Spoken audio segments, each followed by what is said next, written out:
अशा पद्धतीने fruit custard आपण इथे तयार केलेला आहे। बघू शकाल इथे तुम्ही किती भन्नाट कलर आलेला आहे आणि इथे कुठेही कस्टर्ड पावडरचा वापर न करता आपण हे फ्रूट कस्टर्ड केलेला आहे। तर हे फ्रूट कस्टर्ड कसं केलं त्यासाठी पटकन रेसिपी सुरू करूयात। नमस्कार, मी पूर्वा रेसिपी मराठीमध्ये तुम्हा सर्वांचं खूप खूप खूप मनापासून स्वागत।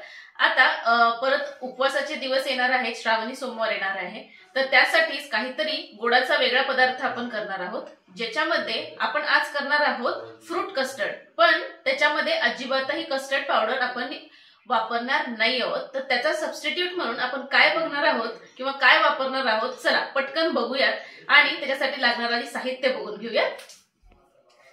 इथे मी साधारण 3 कप फुल क्रीम फुल फॅट दूध घेतलेलं आहे।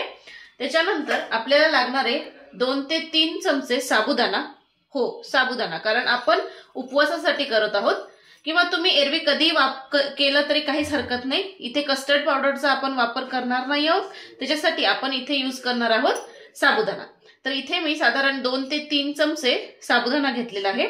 चवीनुसार आपल्याला साखर लागणार आहे, व्हॅनिला इसेन्स लागणार आहे आणि केशर मी केशराच्या काड्या दुधात घालून भिजवून घेतलेले आहेत आणि काही आपल्याला फळं लागणार आहेत।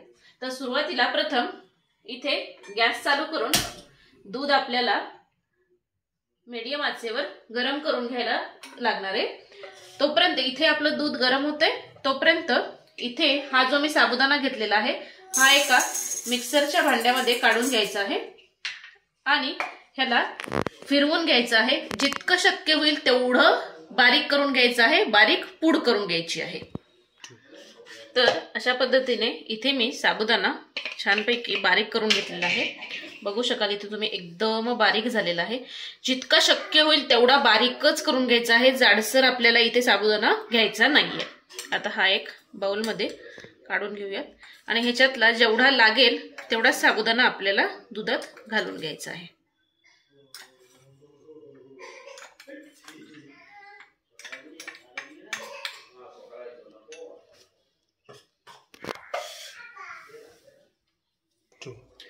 तर बघू शकाल इथे तुम्ही दुधाला एक छान उकळी आलेली आहे।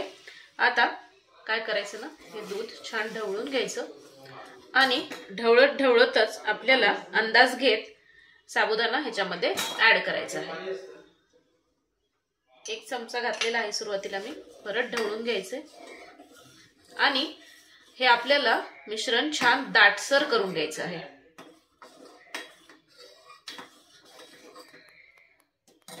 अजून 1 चमचा घालत आहे मी, 2 साधारण मध्यम आकाराचे चमचे घातलेले आहेत।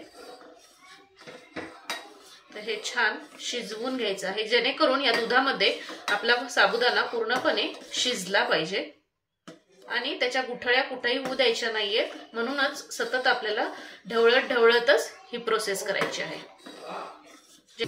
साधारण इथे मी 5 ते 7 मिनिटं झालेली आहेत, हे सतत ढवळून घेत आहे। बघू शकाल इथे तुम्ही, आधी जेव्हा आपण साबुदाण्याची पूड घातली होती ना तेव्हा आधी पातळसर होतं, आता हळूहळू ह्याला दाटसरपणा यायला सुरुवात झालेली आहे। बघू शकाल इथे तुम्ही, गॅस मी मीडियम आचेवरच ठेवलेला आहे, स्लो टू मीडियम फ्लेमवर ठेवायचा आहे, हाय हीटवर ठेवायचं नाही, स्लो टू मीडियम हीटवरच गॅस आपल्याला ठेवायचा आहे।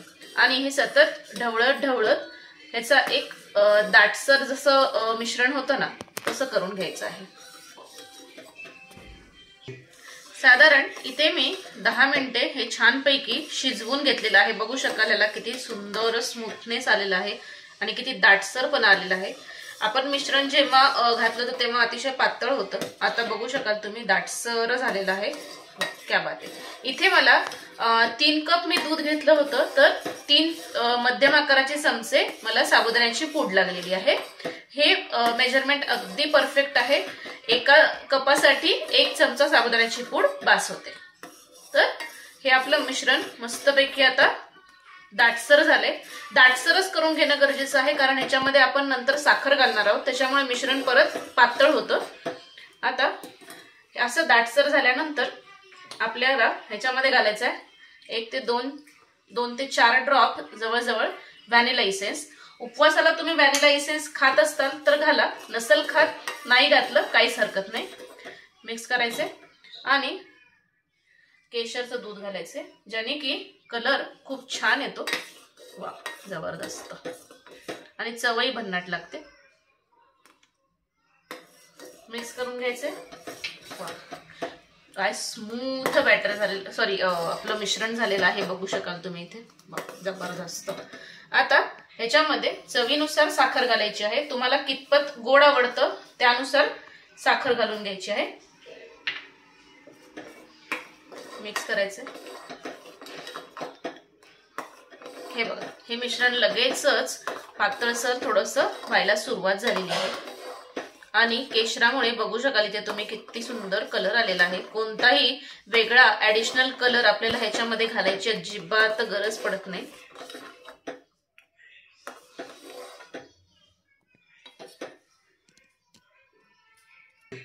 तर साधारण इथे साखर घातल्यानंतर मी अजून 5 मिनिटे हे मिश्रण शिजवून घेतलेलं आहे. बघू शकाल इथे तुम्ही किती छान दाटसरपणा आला आहे.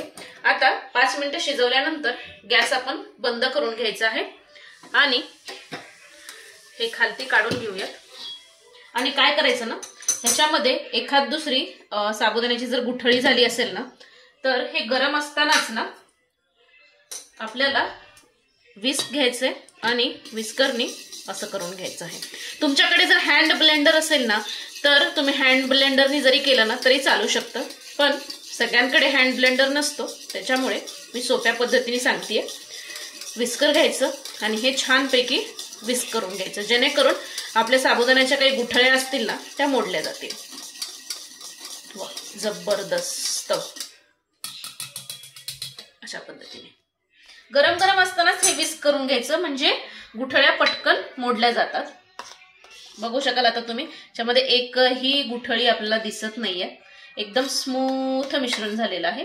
वा, जबरदस्त. इतका सुंदर सुवास येतोय. आता हे मिश्रण संपूर्णपणे आपण गार करून घेऊयात. थोडंसं कोमटसर झालं नाही मिश्रण की तुम्ही फ्रीजला ठेवलं तरी काहीच हरकत नाही, पण एकदम गरम गरम हे मिश्रण तुम्ही फ्रीजला ठेवू नका. थोडं कोमटसर करून मगच आपल्याला फ्रीजला ठेवायचं आहे. हे मिश्रण इकडे गार होते, तोपर्यंत आपण आता लागणारे फ्रुट्स कट करून घेऊयात. इथे मी 1 केळी, 1 ऍपल किंवा सफरचंद आणि डाळिंब घेतलेला आहे.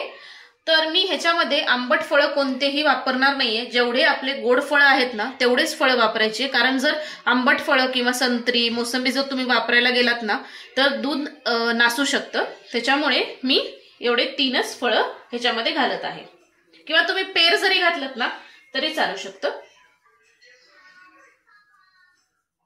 आता ह्याच्या आपण छोट्या छोट्या फोडी करून घेऊयात. केळाशिवाय तर फ्रूट कस्टर्डला मजा नाही, त्यामुळे केळ तर गेलंच पाहिजे.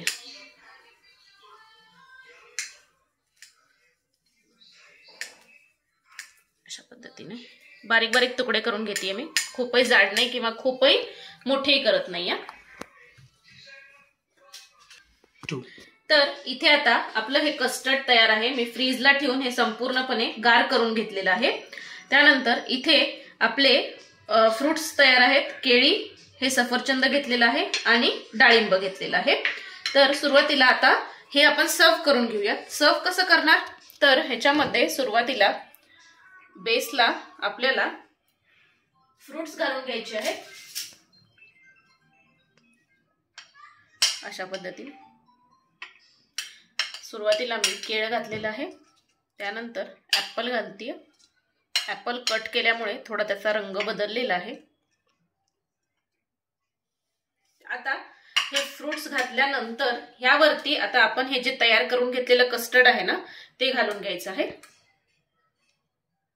अशा पद्धतीने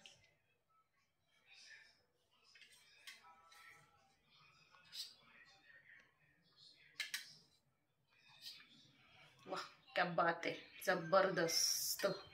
किती सुंदर दिसतंय. बघू शकाल इथे किती दाटसरपणा आलेला आहे आपल्या कस्टर्डला. आणि इथे कुठेही आपण कस्टर्ड पावडर वापरलेली नाहीये, तरी सुद्धा इतका सुंदर कस्टर्ड आपला तयार झालेला आहे. आणि सगळ्यात शेवटी वरतून गार्निशिंग साठी डाळिंबाचे दाणे. ओहो, क्या बात आहे. किती सुंदर दिसतंय. बघू शकाल इथे तुम्ही. क्या बात आहे, जबरदस्त. आणि कोणताही कस्टर्डचा वापर न करता निव्वळ आपण म्हणजे साबुदाण्यापासून हे कस्टर्ड तयार केलेलं आहे. किती सुंदर दिसतंय, किती सुंदर झाले बघू शकाल इथे तुम्ही, किती दाटसर झालेलं आहे. वा, जबरदस्त. तर नक्की करून बघा. आणि असं नाहीये की तुम्ही फक्त हे उपवासालाच केलं पाहिजे, तुम्ही कधीही हे करून खाऊ शकता आणि ह्याचा आनंद घेऊ शकता. तर कशी वाटली आजची ही रेसिपी कमेंट करून नक्की सांगा. तर अशाच मस्त मस्त रेसिपीजसाठी पूर्वाज रेसिपी मराठीला नक्की लाईक करा, शेअर करा आणि सबस्क्राईब करा. तोपर्यंत मस्त खा आणि स्वस्त राहा. धन्यवाद.